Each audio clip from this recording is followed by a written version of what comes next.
En estos momentos recibimos a un gran politólogo, un gran analista de la realidad política de la República Argentina.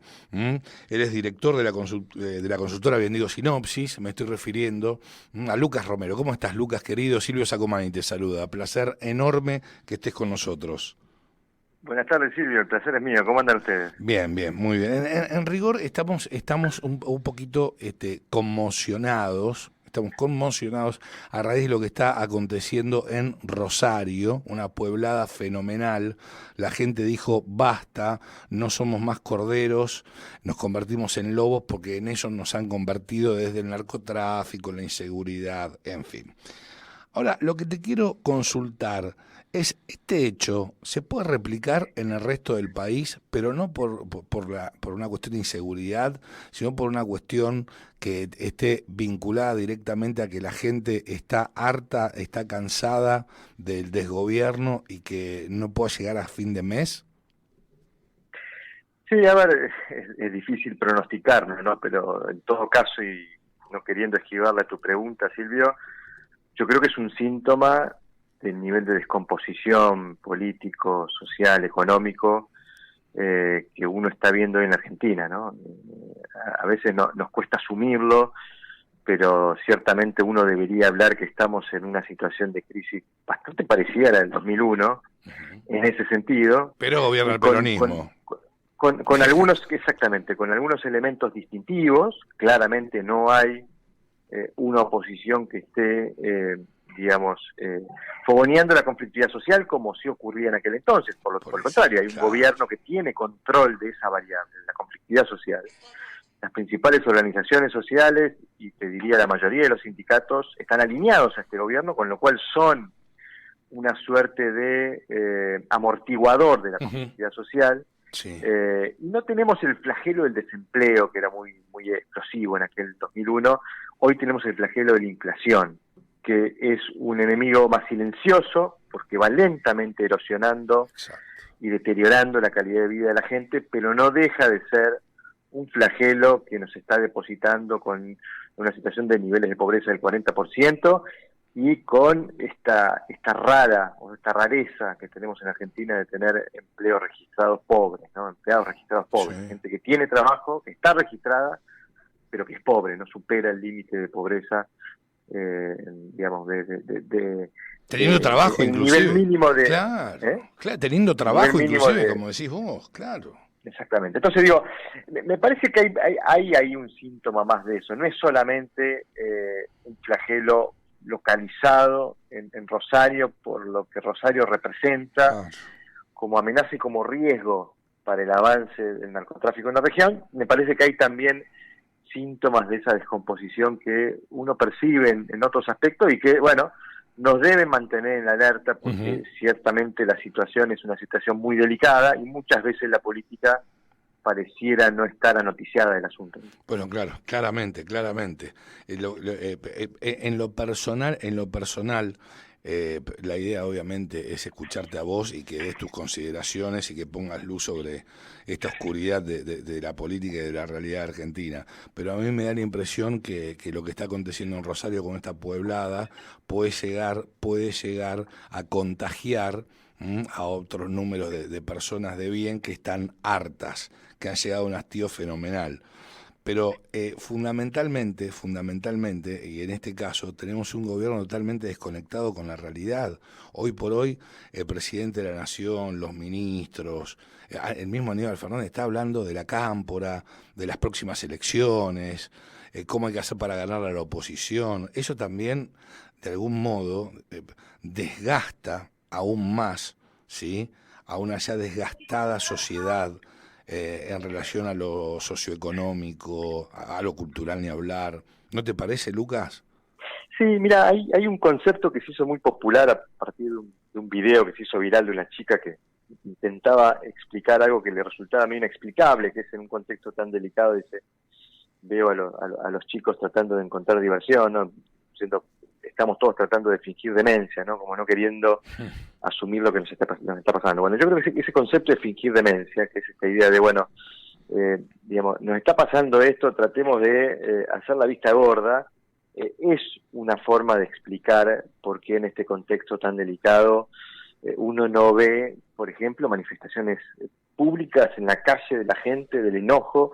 Es una sociedad resignada, una sociedad que está atravesando una circunstancia y parece no tener ni siquiera el ánimo de querer quejarse o manifestarse en contra para ver si le resuelven sus problemas, ¿no? Y eso es peligroso porque produce la sensación de que no es tal ese hartazgo del que vos hablás. Yo creo que hay algunos elementos que pueden ser también, digamos, que pueden contribuir un poco a inflar ese hartazgo, ¿no? Porque cuando uno analiza el proceso político, yo vengo diciendo, creo que estamos, digamos, en un proceso en donde se produjo un descalce entre el fin del mandato legal del presidente y el fin del mandato real. Sí. El mandato real del presidente terminó el 2 de julio del año pasado. Desde ese momento, el presidente perdió el ejercicio del poder que se ejerce del liderazgo presidencial, y sin ánimo de estar exagerando, voy a remitirme a una prueba que me parece que es contundente en ese punto, ¿no? Hoy el presidente no controla su principal política pública, o sea, la principal política pública de su gobierno, que es la política económica. El propio Massa ha dicho públicamente que las decisiones las toma. Es decir, estamos en un contexto donde el presidente no ejerce el poder, pero su mandato legal aún no concluyó. Y esto, digamos, se ve agravado por otra circunstancia, que es que este oficialismo se está encaminando a una derrota electoral. Y cuando uno mira los márgenes de acción que tiene el oficialismo, sobre todo en materia de política económica, uno advierte que es difícil que el oficialismo pueda revertir esta situación. Con lo cual ahí se desarma lo que yo llamo el incentivo electoral.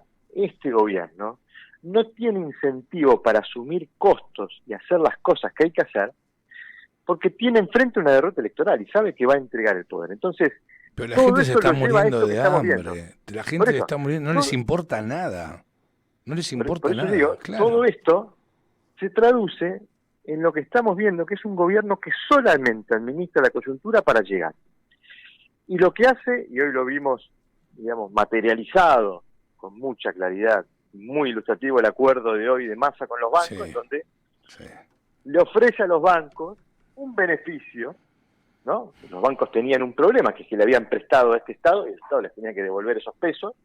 Entonces le ofrece un beneficio, que es, digamos, prorrogar la deuda en un plazo determinado, ofreciéndole instrumentos que son de garantía de cobertura para esos bancos. Los bancos obviamente lo reciben con interés. Ahora, lo que vemos es un Estado que está pateando sus problemas, tratando de despejar la incertidumbre que tiene en el medio para llegar al 10 de diciembre, pero mientras tanto todos los problemas urgentes están sin atender.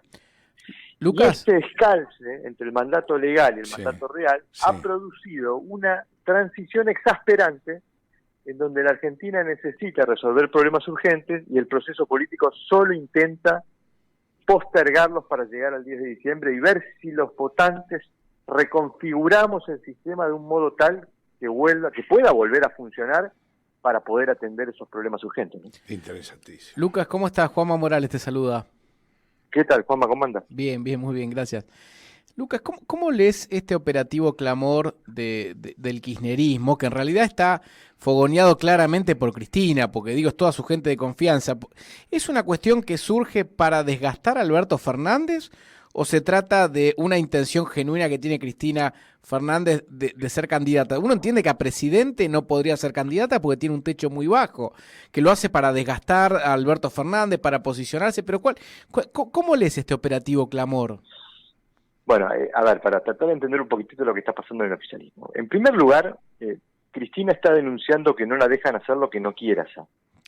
Es decir, la denuncia de proscripción es una denuncia de algo, de que no la dejan hacer a Cristina algo que ella no quiere hacer, que es ser candidata. Claramente Cristina no quiere ser candidata por el riesgo de catástrofe electoral que tiene por delante. Claro.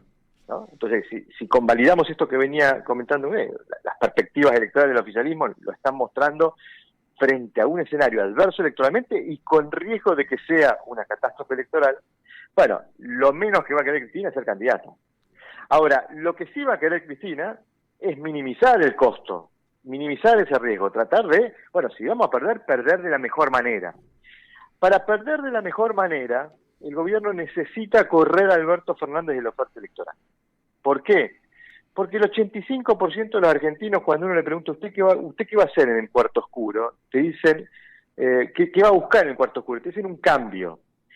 Y lo dicen incluso los propios votantes del Frente de Todos. El 49% de la gente que va a votar al Frente de Todos no aprueba el desempeño del gobierno de Alberto Fernández.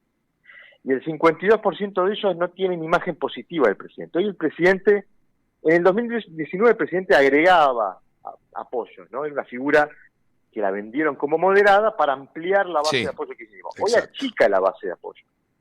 Entonces, lo primero que tiene que hacer el oficialismo, que es lo que quiere hacer el oficialismo, es correr al presidente para desoficializar la oferta electoral, para poder salir a decir, nosotros no somos oficialismo, nosotros estamos en contra de este gobierno de Alberto Fernández, nos ofrecemos como una opción de cambio. Pues habrá que ver cuánto le cree la gente. Pero en todo caso, hay un intento de correr al presidente porque se necesita desoficializar la oferta oficialista. Me parece un sinsentido, es efectivamente así. Ahora, la pregunta es ¿por qué el operativo Clamor si Cristina no quiere ser candidata? Bueno, porque Cristina lo que sí quiere es poner los candidatos. Es decir, el operativo Clamor no es por su candidatura, es para que ella pueda clamar por los candidatos, para que ella pueda poner los candidatos.